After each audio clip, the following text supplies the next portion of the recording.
వస్తే welcome to prime debate.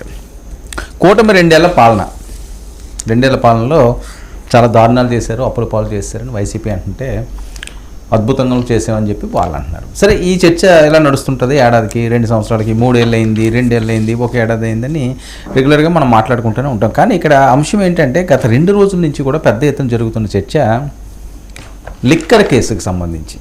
Jaganmohan Reddy గారికి ED ఉచ్చు బిగుస్తుంది. అప్పుడు దాకా సిట్ అన్నారు, సిట్ అంటే తీసిపడేశారు. సిట్కి ఏముందిలే, సిట్ అంటే సిట్టు, స్టాండ్ అంటే స్టాండ్ అని కదా మాట్లాడిన మాటలు. సరే, ఇప్పుడు ఈడీ నోటీసులు జారీ చేసేందుకు రంగం సిద్ధమైందా? ఈడీ ఎంటర్ అయ్యింది అంటే కీలక పరిణామాలు ఏమైనా చోటు చేసుకుంటున్నాయా? కేంద్ర కనుసన్నల్లో సిబిఐ కానీ ఈడీ కానీ ఉంటాయి, వాళ్ళు ఎంతో కొంత ఇన్ఫ్లుయెన్స్ చేయగలరని కదా ఉన్న టాకు. మరి ఇప్పటి వరకు సిట్కి ఇక్కడ సిఐడియో లేకపోతే ఇలాంటి వాటికి పరిమితమైంది. ఈడీ వరకు ఈ కేసు అంత సీరియస్గా ఎందుకైంది? మనీ లాండరింగ్, కోట్లాది రూపాయల మనీ లాండరింగ్ జరిగింది.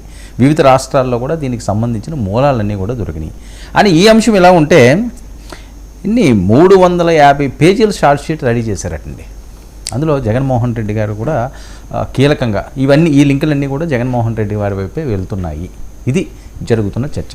సరే, ఈ చర్చ ఎలా సాగుతుంటే, సరే జగన్మోహన్ రెడ్డి గారు అప్పుడు సీఎం గారు కాబట్టి మరి ఇందులో ఏమైనా తప్పులు జరిగితే ఆయనకే అది వెళ్ళే ఛాన్స్ ఉంటుందేమో కాబట్టి ఆయన పేరు వచ్చింది అనుకోవచ్చు. వినూత్నంగా ఊహించిన విధంగా భారతీరెడ్డి గారు పేరు కూడా గత 2 రోజులు పెట్టి వినిపించడం. భారతీరెడ్డి గారికి దీనికి ఉన్న సంబంధాలేంటి?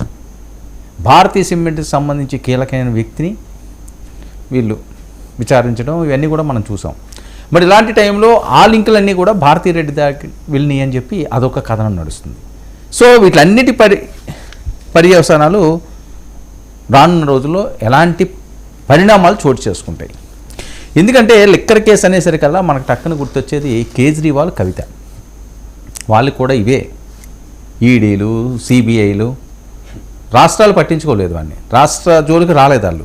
ఎందుకు రాష్ట్ర జోలికి రారు అంటే ఇందులో కూడా వేరే అంశం ఒకటి దాగి ఉంటుంది.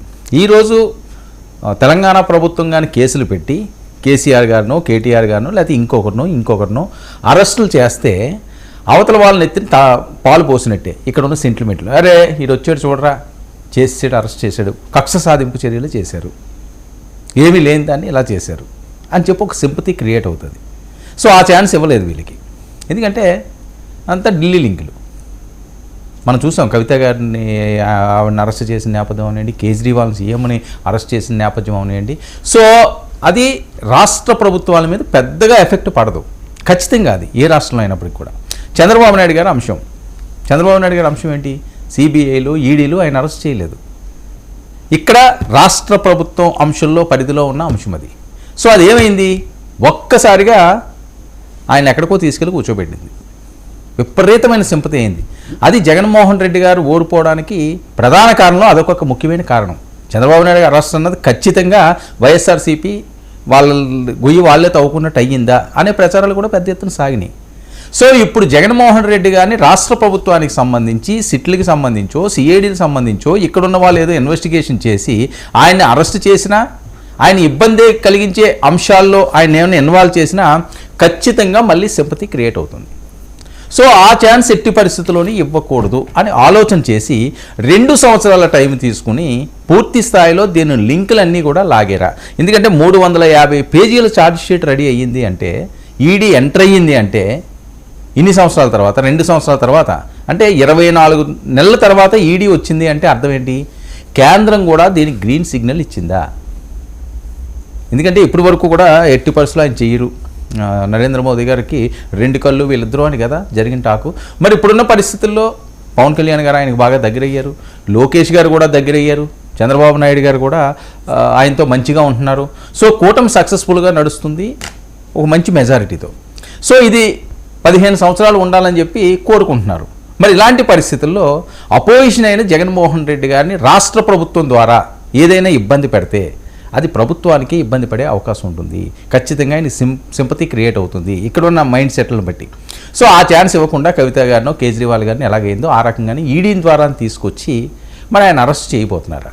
ఒకవేళ అరెస్ట్ చేస్తే పర్యవసానాలు ఏ రకంగా ఉంటాయి? ఛార్జ్ షీట్లో అసలు ఏముంది? ఇందులో ఉన్న లింకులు ఏంటి? ఇందులో కక్ష సాధింపు చర్యలు ఉన్నాయా, వాస్తవంగా తప్పులు జరిగినాయా? నిజంగా వాస్తవంగా తప్పులు జరిగితే అది ఏ మోహన్ రెడ్డి గారు అవనియండి, లేకపోతే ఏ చౌదరి గారు అవనియండి, లేకపోతే ఏ నాయుడు గారు అవనియండి, ఏ రాజు గారు అవనియండి, లేకపోతే ఇంకోరు అవని, ఏ శాస్త్రి గారు అవనియండి, ఎవరినన్నా ప్రధాన స్థాయిలో ఉన్న తప్పు చేస్తే ఖచ్చితంగా శిక్ష అనుభవించాల్సిందే. కానీ కక్ష సాధింపు చేస్తే అది ఎన్నో రోజులు ముందుకు సాగదు, వాళ్ళ నెత్తిని పాలు పోసినట్టే అవుతుందన్నది చరిత్ర చెబుతున్న సత్యాలు, గతం. మరి ఏం జరుగుతుందో చూడాలి. భారతీరెడ్డి గారి పేరు ఎందుకు అనూహ్యంగా ఇందులో తీసుకొస్తున్నారు? చర్చతో ఈనాటి ప్రైమ్ డిబేట్లు ఇవన్నీ కూడా మనతో పాటుగా చర్చలో పాల్గొంటున్నారు. కేఎస్ ప్రసాద్ గారు రాజకీయ విశ్లేషకులు మనతో పాటుగా స్టూడియోలో అందుబాటులో ఉన్నారు. అలాగే మధుసూదన్ రెడ్డి గారు వైసీపీ అధికార ప్రతినిధి కూడా మనతో పాటుగా లైవ్లో జాయిన్ అయ్యారు. బండారు వంశీకృష్ణ గారు టీడీపీ అధికార ప్రతినిధి కూడా మనతో పాటుగా లైవ్లోకి అందుబాటులోకి వచ్చారు. మరి కాసేపట్లో జనసేన అధికార ప్రతినిధి కూడా మనతో పాటుగా లైవ్లోకి అందుబాటులో రానున్నారు.